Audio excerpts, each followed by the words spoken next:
Find the percentage of children whose scores fall in different categories given in the table below.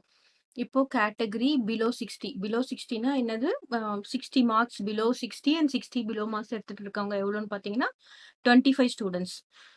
அப்புறம் நம்ம என்ன பார்க்கணும், total number of students. Total number of students எவ்வளோன்னு பார்த்தீங்கன்னா 100. இப்போ fraction நம்ம எப்படி எழுதணும்னா 25 டிவைடட் பை 100. கிளியர். நம்ம டோட்டல் என்ன இருக்கோ அதுதான் நம்ம எழுதணும். இங்க ஒருவேளை 50 இருந்ததுன்னா நம்ம இங்க 50 தான் எழுத போறோம். So 25 by 100 how many percentage பார்த்தீங்கன்னா 25%. நெக்ஸ்ட் 60 to 80 மார்க்ஸ் எத்தனை ஸ்டூடெண்ட்ஸ் வாங்கியிருக்காங்க 23. அப்போ ஃப்ராக்ஷன் நம்ம என்ன எழுதுவோம் 23 டிவைடட் பை 100. அப்போ this will be equal to 23%. 81 to 90 எவ்வளோ எழுதியிருக்காங்கன்னு பார்த்தீங்கன்னா 42. 42 divided by 100 which is equal to 42%.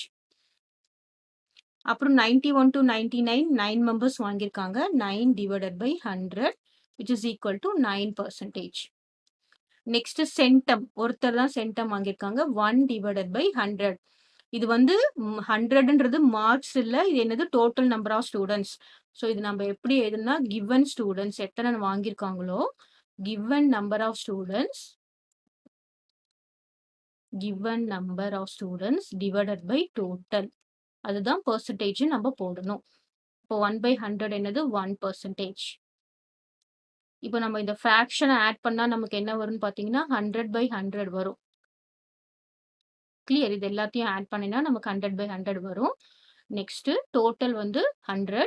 பெர்சன்டேஜும் பார்த்தீங்கன்னா ஆட் பண்ணலாமா 9 + 1 10, 10 + 2 12, 12 + 3 is 15, 15 + 5 is 20, 20க்கு 2, ஸோ 20க்கு 0, ரிமைண்டர் 2 போட்டோம்னா என்ன வரும் 4, 6, 10.